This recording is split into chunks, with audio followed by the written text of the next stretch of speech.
नमस्कार। आकाशवाणी से समाचार प्रभात के साथ मैं कनकलता।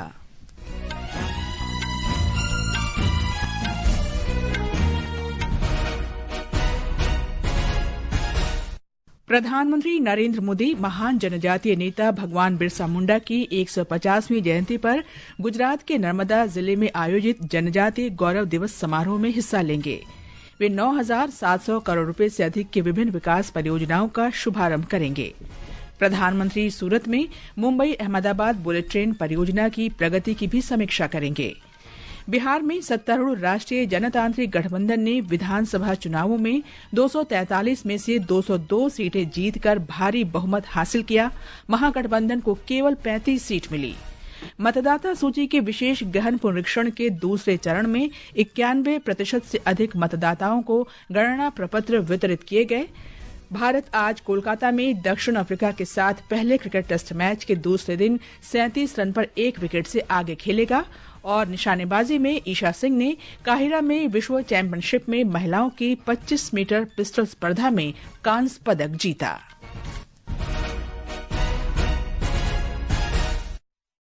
अब समाचार विस्तार से। प्रधानमंत्री नरेंद्र मोदी महान जनजातीय नेता भगवान बिरसा मुंडा की 150वीं जयंती पर गुजरात के नर्मदा जिले के डेडियापाड़ा में आयोजित जनजातीय गौरव दिवस समारोह में हिस्सा लेंगे। इस अवसर पर श्री मोदी 9,700 करोड़ रुपए से अधिक की कई विकास परियोजनाओं का उद्घाटन और शिलान्यास भी करेंगे। इन परियोजनाओं से जनजातीय समुदायों का उत्थान और ग्रामीण तथा दूरदराज के इलाकों में बुनियादी ढांचे में सुधार होगा। श्री मोदी आज सुबह सूरत में निर्माणाधीन बुलेट ट्रेन स्टेशन का दौरा करेंगे और Mumbai Ahmedabad high speed rail corridor की प्रगति की समीक्षा करेंगे। इस परियोजना के शुरू होने से मुंबई और अहमदाबाद के बीच यात्रा के समय में लगभग 2 घंटे तक की कमी होगी। राष्ट्र आज स्वाधीनता सेनानी और जनजातीय नेता धरती आबा बिरसा मुंडा की जयंती पर जनजातीय गौरव दिवस मना रहा है। केंद्र सरकार ने जनजातीय इतिहास को जीवित रखने के महत्व को ध्यान में रखते हुए 15 नवंबर को जनजातीय गौरव दिवस के रूप में मनाने का फैसला किया है। एक रिपोर्ट। पिछले एक दशक में जनजातीय विकास के दृष्टिकोण का एक राष्ट्रव्यापी मिशन के रूप में विस्तार हुआ है। आज 42 मंत्रालय अनुसूचित जनजातियों के लिए विकास कार्य योजना के माध्यम से जनजातीय कल्याण में सक्रिय रूप से योगदान दे रहे हैं। सरकार ने जनजातीय स्वतंत्रता सेनानियों को समर्पित संग्रहालयों और स्मारकों के विकास पर निरंतर जोर दिया है। पल्लवी की रिपोर्ट के साथ समाचार कक्ष से जागृति शर्मा।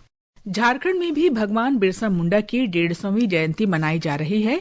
झारखंड अपनी स्थापना की रजत जयंती भी मना रहा है। आज ही के दिन वर्ष 2000 में बिहार से अलग होकर ये देश का 28वां राज्य बना था। एक रिपोर्ट। धरती आबा भगवान बिरसा मुंडा की 150वीं जयंती और झारखंड राज्य गठन की रजत जयंती पूरे राज्य में उत्साह, गौरव और सांस्कृतिक विविधता के साथ मनाई जा रही है। कार्यक्रमों की श्रृंखला का सबसे बड़ा आयोजन आज भगवान बिरसा मुंडा की जन्मस्थली ओलीहातू में हो रहा है। इस दौरान भगवान बिरसा मुंडा के वंशजों को सम्मानित किया जाएगा। इधर झारखंड स्थापना दिवस का मुख्य समारोह रांची के मोरहाबादी मैदान में आयोजित होगा। मौके पर मुख्यमंत्री हेमंत सोरेन करीब 6,000 करोड़ रुपए की 166 योजनाओं का उद्घाटन और शिलान्यास करेंगे। शिल्पी, आकाशवाणी समाचार, रांची। सत्तारूढ़ राष्ट्रीय जनतांत्रिक गठबंधन एनडीए ने बिहार विधानसभा चुनाव में 202 सीटें जीतकर प्रचंड बहुमत हासिल कर लिया है। निर्वाचन आयोग ने कल रात सभी 243 सीटों के नतीजे घोषित कर दिए। भारतीय जनता पार्टी 89 सीट जीतकर सबसे बड़ी पार्टी बनकर उभरी है। मुख्यमंत्री नीतीश कुमार के नेतृत्व वाले जनता दल यूनाइटेड ने 85 सीटें जीती। केंद्रीय मंत्री चिराग पासवान के नेतृत्व वाली लोक जनशक्ति पार्टी रामविलास को 19 सीटें मिली। राष्ट्रीय जनता दल के नेतृत्व वाले महागठबंधन को केवल 35 सीट हासिल हुई। ब्यौरा हमारे संवाददाता से। बिहार विधानसभा चुनाव में नीतीश कुमार सरकार के 29 मंत्रियों में से 28 को जीत हासिल हुई है। वहीं जमुई जिले की चकाई विधानसभा क्षेत्र से राज्य सरकार के मंत्री सुमित कुमार सिंह चुनाव हार गए हैं। भाजपा कोटे के 17 मंत्रियों को जीत हासिल हुई है। इस बार के चुनाव में जीत का सबसे बड़ा अंतर पूर्णिया में रहा, जहां रुपौली विधानसभा क्षेत्र से जनता दल यूनाइटेड के कलाधर मंडल ने अपने निकटतम प्रतिद्वंदी बीमा भारती को 73,500 मतों के अंतर से पराजित किया। भोजपुर जिले की संदेश विधानसभा सीट पर जीत और हार का अंतर मात्र 27 वोट का रहा। यहां कांटे की टक्कर में जनता दल यूनाइटेड के राधा चरण शाह ने दीपू सिंह को हराया। विधानसभा चुनाव में महागठबंधन के घटक दलों को भारी नुकसान हुआ है। राष्ट्रीय जनता दल ने पिछली बार 2020 में 75 सीटें जीती थी, उसे इस बार 50 सीटों का नुकसान हुआ है। कांग्रेस को 13 सीटों का नुकसान हुआ है। वहीं विकासशील इंसान पार्टी ने पिछली बार 4 सीटें जीती थी, वह इस बार खाता भी नहीं खोल पाई है। नालंदा जिले के हरनौत सीट से 10वीं बार चुनाव जीतकर हरि नारायण सिंह ने एक कीर्तिमान बनाया है। इस बार 28 महिला उम्मीदवार विधानसभा के लिए चुनी गई हैं। इसमें सबसे अधिक 10 महिला प्रत्याशियों ने भाजपा के टिकट पर जीत हासिल की है। धर्मेंद्र कुमार राय, आकाशवाणी समाचार, पटना। बिहार में नई सरकार के गठन पर चर्चा के लिए आज पटना में राष्ट्रीय जनतांत्रिक गठबंधन के दलों की एक अनौपचारिक बैठक होने की संभावना है। नीतीश कुमार रिकॉर्ड 10वीं बार बिहार के मुख्यमंत्री पद की शपथ ले सकते हैं। प्रधानमंत्री नरेंद्र मोदी ने कहा है कि बिहार विधानसभा चुनावों में मिली जीत विकास की राजनीति के लिए एक जनादेश है। नई दिल्ली स्थित भाजपा मुख्यालय में पार्टी कार्यकर्ताओं को संबोधित करते हुए श्री मोदी ने कहा कि बिहार के लोगों ने भाई भतीजावाद की राजनीति का बहिष्कार किया है। बिहार के लोगों ने विकसित बिहार के लिए मतदान किया है। बिहार के लोगों ने समृद्ध बिहार के लिए मतदान किया है। मैंने चुनाव प्रचार के दौरान बिहार की जनता से रिकॉर्ड वोटिंग के लिए आग्रह किया था और बिहार के लोगों ने सारे रिकॉर्ड तोड़ दिए। मैंने बिहार के लोगों से एनडीए को प्रचंड विजय दिलाने का आग्रह किया था। प्रधानमंत्री ने रिकॉर्ड संख्या में मतदान करके लोकतंत्र और चुनाव आयोग में विश्वास जताने के लिए लोगों को बधाई दी। उन्होंने इसे लोकतंत्र की जीत बताया। सिर्फ एनडीए की विजय ही नहीं हुई है, ये लोकतंत्र की भी विजय है। भारत के लोकतंत्र पर भरोसा करने वालों की भी विजय है। इस चुनाव ने भारत के चुनाव आयोग पर जनता के विश्वास को और मजबूत किया है। बीते कुछ सालों से लगातार भारी मतदान होना, वंचितों, शोषितों द्वारा ज्यादा से ज्यादा मतदान करना, ये चुनाव आयोग की बहुत बड़ी सिद्धि है। 7 राज्यों की 8 विधानसभा सीटों पर हुए उपचुनाव में भारतीय जनता पार्टी और कांग्रेस ने 2-2 सीटें जीती, जबकि आम आदमी party, Jharkhand Mukti Morcha, Jhamumo, Mizo national front और पीपल्स डेमोक्रेटिक पार्टी पीडीपी को 1-1 सीट मिली। प्रधानमंत्री नरेंद्र मोदी ने उपचुनाव में भाजपा की जीत के लिए जम्मू कश्मीर के नगरोटा और ओडिशा के नुआपड़ा के लोगों को भी धन्यवाद दिया। ये समाचार आकाशवाणी से प्रसारित किए जा रहे हैं। ताजा समाचार जानने के लिए आप हमारे social media handle X@AIR News Hindi को फॉलो कर सकते हैं। समाचार प्रभात में आपका फिर स्वागत है। निर्वाचन आयोग ने बताया है कि 4 नवंबर को मतदाता सूची के विशेष गहन पुनरीक्षण SIR के दूसरे चरण में अब तक 46 करोड़ से अधिक गणना फॉर्म वितरित किए जा चुके हैं। उत्तर प्रदेश में 13 करोड़ 74 लाख से ज्यादा और पश्चिम बंगाल में 7 करोड़ 40 लाख से ज्यादा फॉर्म दिए गए हैं। निर्वाचन आयोग ने दूसरे चरण में 9 राज्यों और 3 केंद्र शासित प्रदेशों में यह अभियान शुरू किया है, जो 4 दिसंबर तक जारी रहेगा। आंध्र प्रदेश ने विशाखापट्टनम में CII पार्टनरशिप समिट 2025 में 400 कंपनियों के साथ समझौता ज्ञापनों पर हस्ताक्षर करके 11 लाख करोड़ रुपए से अधिक निवेश आकर्षित किया है। इन परियोजनाओं से 13 लाख रोजगार सृजित होने की उम्मीद है।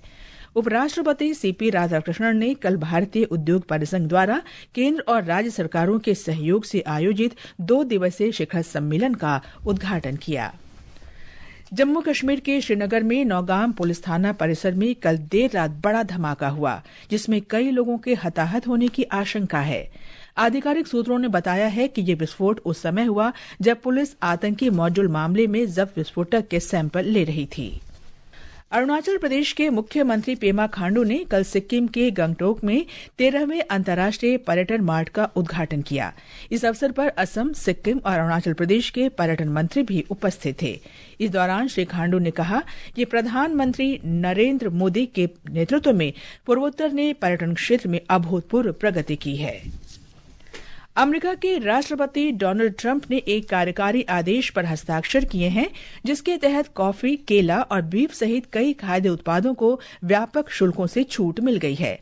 बढ़ती कीमतों के दबाव के बीच ट्रंप प्रशासन ने यह फैसला किया है। पिछले हफ्ते हुए चुनावों में रिपब्लिकन पार्टी के खराब प्रदर्शन के बाद राष्ट्रपति ने आम लोगों से जुड़े इस मुद्दे पर ध्यान केंद्रित किया है। दक्षिण अफ्रीका के साथ पहले क्रिकेट टेस्ट मैच के दूसरे दिन भारत आज 37 रन पर 1 विकेट से आगे खेलेगा। मैच सुबह 9:30 बजे शुरू होगा। कल पहले दिन के खेल समाप्त होने पर केएल राहुल 13 और वाशिंगटन सुंदर 6 रन बनाकर क्रीज पर थे। इससे पहले टॉस जीतकर पहले बल्लेबाजी करते हुए दक्षिण अफ्रीका की पहली पारी 159 रन पर सिमट गई। भारतीय गेंदबाजों ने शानदार प्रदर्शन किया। निशानेबाजी में पूर्व एशियाई चैंपियन ईशा सिंह ने कल मिस्र की राजधानी काहिरा में आईएसएसएफ विश्व चैंपियनशिप राइफल और पिस्टल में महिलाओं की 25 मीटर पिस्टल स्पर्धा में कांस्य पदक जीता। ये उनका पहला व्यक्तिगत सीनियर विश्व चैंपियनशिप पदक है। दक्षिण कोरिया की मौजूदा ओलंपिक चैंपियन यांग जिन ने स्वर्ण, जबकि चीन की याओ कियासुन ने रजत पदक जीता। भारत 3 स्वर्ण, 5 रजत और 4 कांस्य पदकों के साथ पदक तालिका में तीसरे स्थान पर है। वहीं चीन पहले और दक्षिण कोरिया दूसरे स्थान पर है। बैडमिंटन में भारतीय स्टार खिलाड़ी लक्ष्य सेन ने कुमामोटो मास्टर्स जापान टूर्नामेंट के सेमीफाइनल में प्रवेश कर लिया है। पेरिस ओलंपिक्स 2024 के सेमीफाइनलिस्ट लक्ष्य सेन ने कल क्वार्टर फाइनल में पूर्व विश्व चैंपियन सिंगापुर के लो किन यू को हराया। प्रधानमंत्री नरेंद्र मोदी ने झारखंड के स्थापना दिवस पर राज्य के लोगों को शुभकामनाएं दी हैं। ये समाचार हमारी वेबसाइट www.newsonair.gov.in और हमारे news on AIR mobile app पर भी उपलब्ध हैं। और अब समाचार पत्रों की सुर्खियों के साथ हैं फरहत नाज। धन्यवाद कनक। बिहार विधानसभा चुनाव में एनडीए की प्रचंड जीत की खबर आज के सभी अखबारों ने रोचक शीर्षकों के साथ प्रकाशित की है। हरिभूमि की हेडलाइन भोजपुरी में है, देश बोला ईता गजब हो गई। पत्र ने प्रधानमंत्री का बयान दिया है, बिहार के लोगों ने गर्दा उड़ा दिया। नवभारत टाइम्स ने प्रधानमंत्री नरेंद्र मोदी और नीतीश कुमार को बाइक पर सवार जय पीरू स्टाइल में चित्रित किया है। अमर उजाला ने इसे नमो नीतीश की सुनामी कहा है। दैनिक ट्रिब्यून लिखता है, बिहार में बहार, एनडीए 200 पार। जनसत्ता कहता है, नीतीश बिहार में खिला कमल। राजस्थान पत्रिका की सुर्खी है, महिला शक्ति और सुशासन के आगे विपक्ष के मुद्दे फेल। अखबारों ने इस भारी जीत के कारणों का विश्लेषण भी किया है। जनसत्ता लिखता है, नीतीश की 10,000 गारंटी ने तय कर दी जीत। हरिभूमि लिखता है, लालू कहा करते थे, राज करब त ठोक के करब। ये नतीजा बताता है कि बिहार अब ऐसी सामंती सोच से बाहर आ चुका है। दैनिक भास्कर ने अपने विश्लेषण में कहा है, बिहार के माथे से जातिवादी वोटिंग का दाग हटा। पंजाब केसरी लिखता है, पहली बार पुनर्मतदान की जरूरत ही नहीं पड़ी, न ही कोई मौत हुई। देशबंधु और नवभारत टाइम्स ने अक्टूबर में थोक महंगाई 27 माह के निचले स्तर पर आने को पहले पन्ने पर दिया है। डिजिटल पर्सनल डेटा नियम अधिसूचित होने का समाचार देते हुए राजस्थान पत्रिका लिखता है, बिना जरूरत पर्सनल डेटा नहीं रख पाएगी कंपनियां। पत्रिका ने वैश्विक मान्यता शीर्षक से खबर दी है, मिला जीआई टैग। पन्ना के हीरो में प्राकृतिक हरापन और कार्बन लाइन सबसे बड़ी खासियत। अंत में मुख्य समाचार एक बार फिर। प्रधानमंत्री नरेंद्र मोदी महान जनजातीय नेता भगवान बिरसा मुंडा की 150वीं जयंती पर गुजरात के नर्मदा जिले में आयोजित जनजातीय गौरव दिवस समारोह में हिस्सा लेंगे। वे 9,700 करोड़ रुपए से अधिक की विभिन्न विकास परियोजनाओं का शुभारंभ करेंगे। प्रधानमंत्री सूरत में मुंबई अहमदाबाद बुलेट ट्रेन परियोजना की प्रगति की भी समीक्षा करेंगे। बिहार में सत्तारूढ़ राष्ट्रीय जनतांत्रिक गठबंधन ने विधानसभा चुनावों में 243 में से 202 सीटें जीतकर भारी बहुमत हासिल किया। महागठबंधन को केवल 35 सीट मिली। मतदाता सूची के विशेष गहन पुनरीक्षण के दूसरे चरण में 91% से अधिक मतदाताओं को गणना प्रपत्र वितरित किए गए। भारत आज कोलकाता में दक्षिण अफ्रीका के साथ पहले क्रिकेट टेस्ट मैच के दूसरे दिन 37 रन पर 1 विकेट से आगे खेलेगा। इसके साथ ही समाचार प्रभात का ये अंक समाप्त हुआ। नमस्कार।